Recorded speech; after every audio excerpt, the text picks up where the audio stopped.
아마존은 이미 미국을 다 먹었거든요. 근데 쿠팡은 아직 한국을 다 먹지 못했어요. 그 그림까지 한 몇 년 후를 본다면 선택을 하고 싶습니다.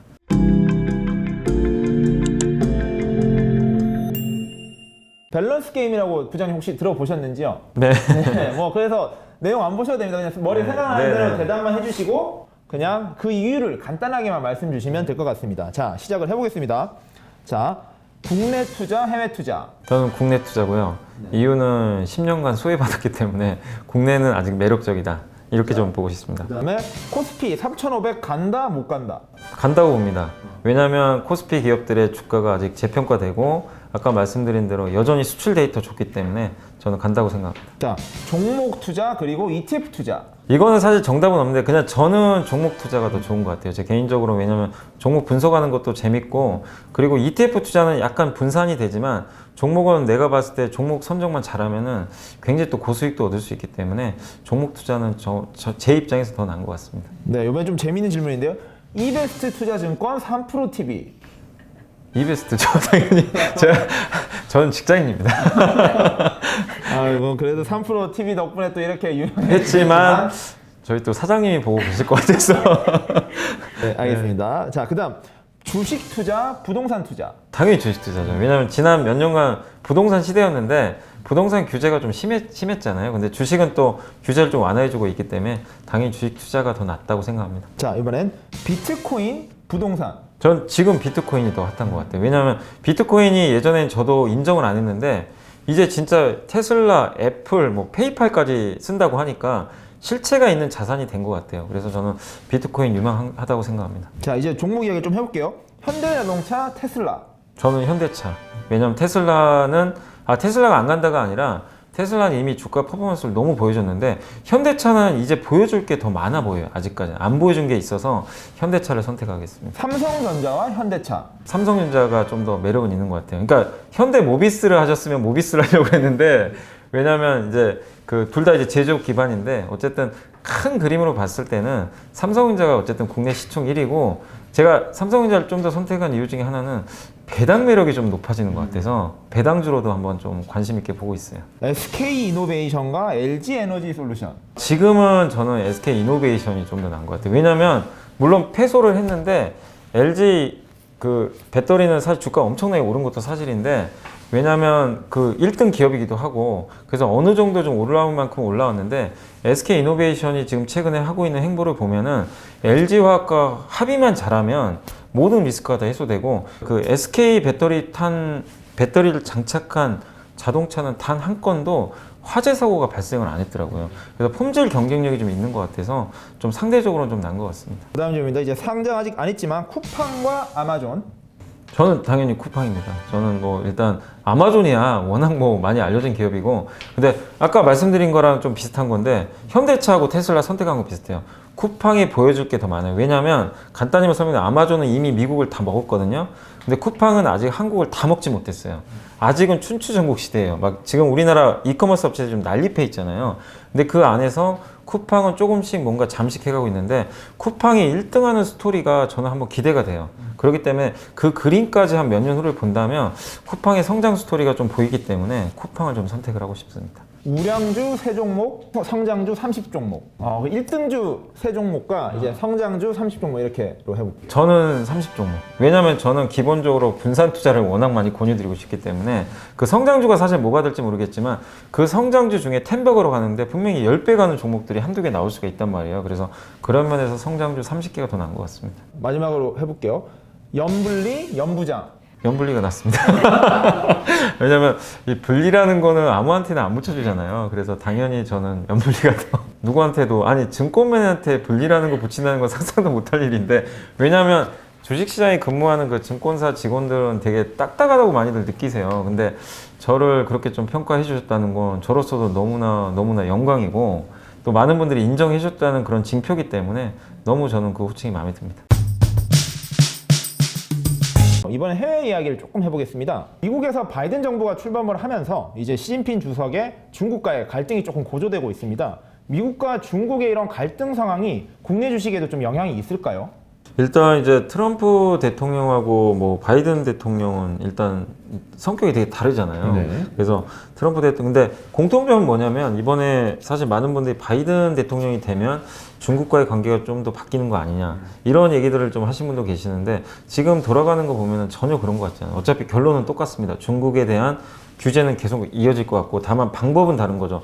트럼프 대통령은 우리 밤잠을 설치게 한 그 트위터로 매번 그냥 공격적으로 자기가 다 알아가지고 사전 협의도 없어요. 그냥 통보하는 형식으로 이제 미국 중심으로 그냥 다 했는데 이 바이든은 오히려 더 치밀한 것 같더라고요. 결론적으로 이 동맹국들 중심으로 해가지고 중국을 전방위적으로 좀 서서히 조이는 그런 전략인 것 같아요. 그러니까 당장 티는 안 나는데 중국을 좀 옥죄는 그런 모습들이 앞으로 계속 나올 것 같은데 어쨌든 화웨이 제재에 대해서도 트럼프 정부의 정책을 그대로 좀 계승하고 있잖아요. 전혀 풀지 않고 있고 그리고 얼마 전에 뭐 시진핑하고 이제 바이든하고 서로 뭐 통화를 했다고 하는데 네네. 했는데도 보통 통화했으면 좀 화기애애한 기사들이 나와야 되는데 기사 내용을 보니까 쌀벌하던데요. 그렇죠. 기사 내정 반성하지 마라. 맞아요. 예. 그러면서. 그렇다는 거는 결국 이제 아직은 양국 간에 지금 골이 지금 너무나 깊은 상태고 또 어제 기사 보니까 시진핑 주석이 그 얘기를 했는지 모르겠지만 중국에서 뭐 또 희토류 수출 금지하겠다 이런 얘기도 좀 나오고 있더라고요. 그러니까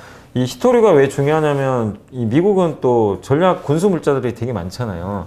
거기에 희토류가 많이 들어요. 무기 같은데 되게 많이 들어가는데 방산업체들한테 타격을 주겠다는 의도 같더라고요. 약간 느낌에. 그래서 희토류가 전 세계 공급량의 90%가 중국에서 나오니까 이걸 이제 어떻게 보면 하나의 카드로 활용하는 거고 미국은 이제 중국의 어떤 이제 전략적인 IT 기업들을 계속 이제 제재를 하는 거죠. 그럼 이런 식으로 만약에 충돌이 계속 이어지게 된다라면은 사실 그 미국과 중국은 계속 대립되는 관계로 될 수밖에 없는데 다만 한 가지 그 트럼프 대통령과 바이든과의 좀 차이점은 우리나라 정치 입장에서는 지금 분위기가 솔직히 나쁘진 않아요. 그러니까 트럼프 때는 뭐냐면 아예 무역 자체를 죄버렸어요. 그렇죠. 그러니까 우리나라는 이제 새우등 터진 거죠. 그래서 반도체 경기도 막 꺾여버리고 석유화학, 치약으로 갔고 2년 동안 나스닥 올라갈 때 한국은 정말 죽을 썼는데 지금 일단 1차 무역 협상이 2020년도 이제 들어와서 합의가 됐잖아요. 근데 그거를 다행히 바이든 대통령이 그대로 유지를 하면서 가고 있고 그리고 바이든 대통령은 약간 다자주의잖아요. 보호 무역보다는 약간 좀 이 다자 무역주의로 좀 약간 좀 가는 그런 분위기들이 좀 나오고 있는데 일단 그 트럼프 대통령은 환태평양 그 경제 동반자 협정도 바로 탈퇴를 했는데 그 바이든 대통령은 그거 이제 다시 재가입하겠다 얘기를 해줬고 시진핑 주석도 당시에 트럼프 대통령이 이제 지는 걸로 나오니까 작년 11월 정도에 이제 바이든 대통령이 어느 정도 이제 앞서는 쪽으로 나오니까 바로 했던 게 뭐냐면은 이제 우리나라를 중심으로 해서 뭐 11개국이 그 영내 포괄적 경제 동반자 협정인가요? 그거를 체결을 했잖아요. 과거에는 트럼프 때는 그런 것들을 거의 못 했거든요.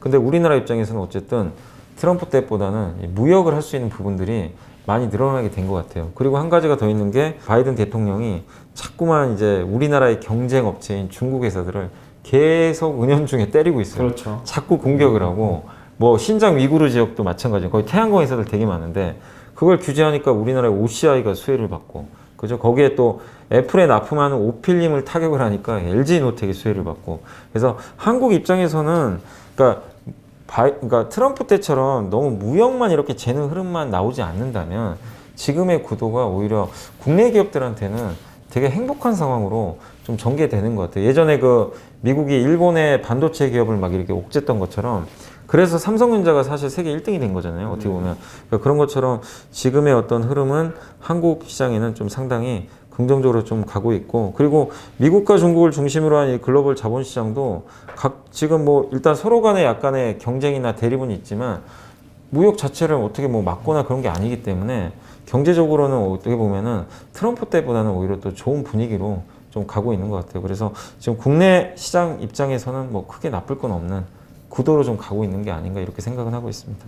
자, 미국 같은 경우에는 작년부터 굉장히 주식시장이 한국 이상으로도 많이 오르면서 버블 이야기 역시 같이 나오고 있습니다. 미국 증시 시장은 좀 어떻게 올해 전망하시나요? 근데 미국은 정말 뭐 제가 뭐 해외 쪽은 전문가가 아니라서 뭐 디테일한 얘기를 좀 말씀드리긴 어렵지만 어쨌든 미국은 혁신 기업들이 계속 지금 성장을 하고 있잖아요. 그리고 그 엊그저께 나온 이제 보고서를 보니까 한 증권사에서 나온 걸 이제 말씀드리면 미국 S&P 500 기업들의 이익이 당연히 좋은 건 알고 있었는데 기대보다 훨씬 좋다고 하더라고요. 근데 그게 아직도 그러니까 물론 주가에 어느 정도 반영은 되고 있지만 이익의 증가율 대비해서 여전히 미국 증시 상승률은 그렇게 높다고 볼 수는 없다. 그런 얘기들이 좀 나오고 있는 것 같아요. 그러니까 미국도 비싸긴 정말 비쌉니다. 버블 얘기가 자꾸 나와요. 그렇지만 아까 앞서서 말씀드린 대로 한국처럼 버블이 아닌 게 기업들의 이익이 그걸 뒤따라가면서 꾸준히 지금 받쳐주고 있거든요. 그리고 미국도 혁신 기업들이 지금 잘하고 있지만 지금 이 못난이 기업들이라 그러잖아요. 코로나 때문에 피해를 많이 받은. 근데 그 기업들은 누가 봐도 명확하나죠. 하반기에는 이 기업들도 마저 좋아져요.